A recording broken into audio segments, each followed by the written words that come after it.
આપણા ગૌ માતાને જે રાષ્ટ્રીય પ્રાણી તરીકે કે પશુ તરીકે જે સન્માન આપવાનું છે, બરાબર છે, તો અભિયાન કેટલા સમયથી ચાલુ છે અને અત્યાર સુધી એનું શું રિઝલ્ટ આવ્યું છે? અત્યાર સુધી અમુક રાજ્યની અંદર મહારાષ્ટ્રમાં ને એમાં રાજ્ય માતાનો દરજ્જો આપ્યો છે, રાજસ્થાનમાં પણ આપ્યો છે, ગુજરાતમાં બાકી છે, અમુક રાજ્યમાં બાકી છે.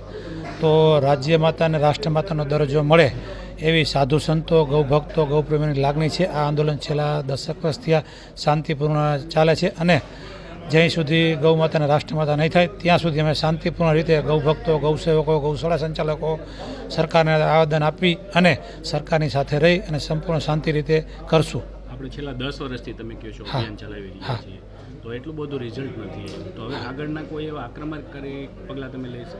નહીં, આક્રમક પગલાં તો કોઈ જાતના છે અને સરકારની સાથે રહી અને શાંતિપૂર્ણ રીતે સરકારની સાથે સમજાવી અને લોકોને સાથે રાખી, સરકારને સાથે રાખી અને શાંતિ રીતે આવેદન આપી રાષ્ટ્રપતિને આપશું, રાજ્યપાલને શ્રીને આપશું, રાષ્ટ્રપતિને આપશું, વડાપ્રધાનશ્રીને આપશું અને પછી ધરણા કાર્યક્રમ કરશું, શાંતિપ્રિય રીતે રામધૂન બોલાવશું. એવી રીતે આયોજન છે અમારું.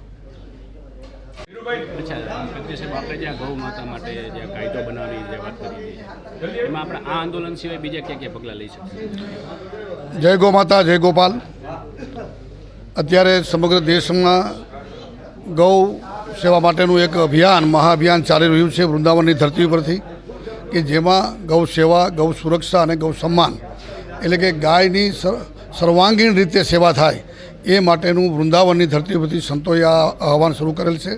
આખા દેશની અંદર જનજાગૃતિ અર્થે જે રીતે આપણે રામ મંદિર માટે જન અભિયાન ચાલ્યું અને લોકોના મનમાં રામ પ્રત્યેની શ્રદ્ધા, ભાવના અને દૃષ્ટિકોણ ઉજાગર થયો, એ જ રીતે ગૌ માતા પ્રત્યે સાચા અર્થમાં વૈજ્ઞાનિક, ધાર્મિક, આધ્યાત્મિક, આર્થિક, રાજકીય, સામાજિક બધા જ જે કાંઈ ઉપાયો છે ગૌ માતાના સન્માન માટેના, એ માટેની જાગૃતિ અર્થે અને એ દ્વારા વ્યક્તિગત, સામાજિક સંસ્થાઓ, ધાર્મિક સંસ્થાઓ અને સરકાર બધા સાથે મળીને ગૌમાતાને રાષ્ટ્રમાતાનો દરજ્જો આપે, ગૌમાતાને રાષ્ટ્ર આરાધ્યાનો દરજ્જો આપે.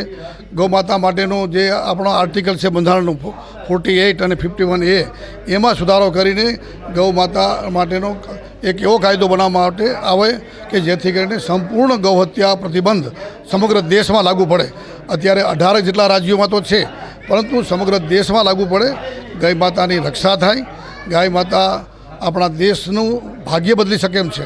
આપણે બધા જાણીએ છીએ કે પંચગવ્ય દ્વારા જે રીતે આપણે શ્વેત ક્રાંતિ અને હરિત ક્રાંતિ કરી, એ જ રીતે હવે બ્રાઉન ક્રાંતિ દ્વારા આ જમીનનું સુપોષણ થાય, પ્રાકૃતિક ખેતી આગળ વધે, સમાજ રોગમુક્ત થાય અને ધરતી માતા એ ઝેર મુક્ત થાય. એ બધા જ ઉપાયો માટે થઈને એક જનજાગરણ થાય, એ દ્રષ્ટિએ આ એક ગૌ સન્માન આહવાન અભિયાન સમગ્ર દેશમાં ચાલી રહ્યું છે.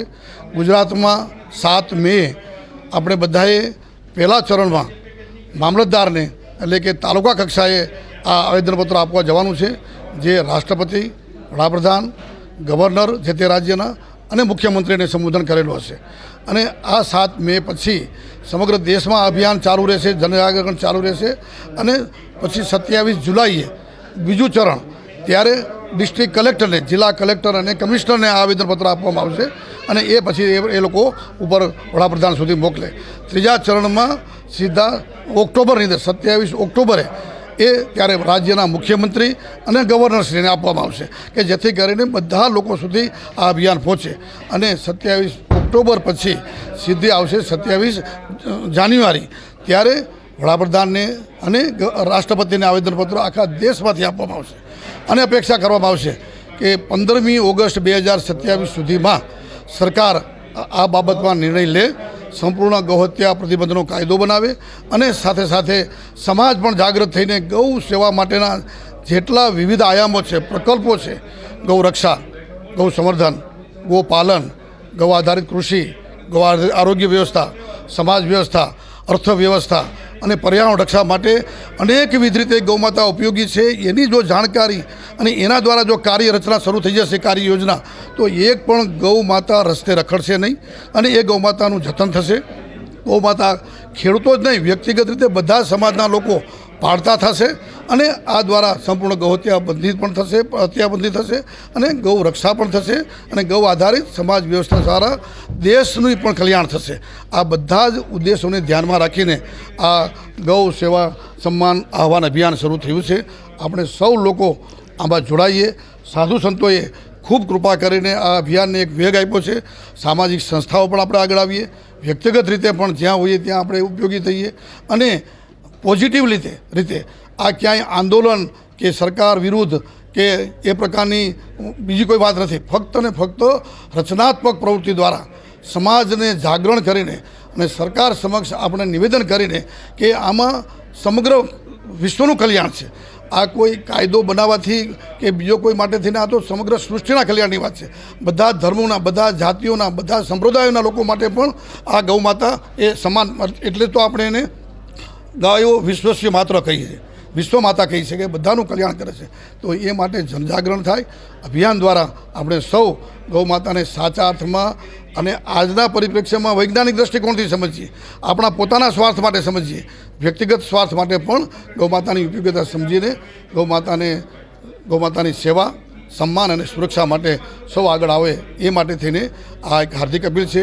આપણે સૌ ગુજરાતમાં 7 મેના દિવસે પોતપોતાના તાલુકામાં જ્યાં આવા ગૌરક્ષકોએ, ગૌસેવકોએ પોતાની રીતે ભેગા થઈને મામલતદારને આમંત્રણપત્ર આપવા જવાનું છે. એમાં જોડાઈએ અને આ એક ગૌ સેવાના મહાયજ્ઞમાં સૌ ભાગીદાર બનીએ એ જ અપેક્ષા. જય ગૌ માતા, જય ગોપાલ, વંદે ગૌ માતરમ.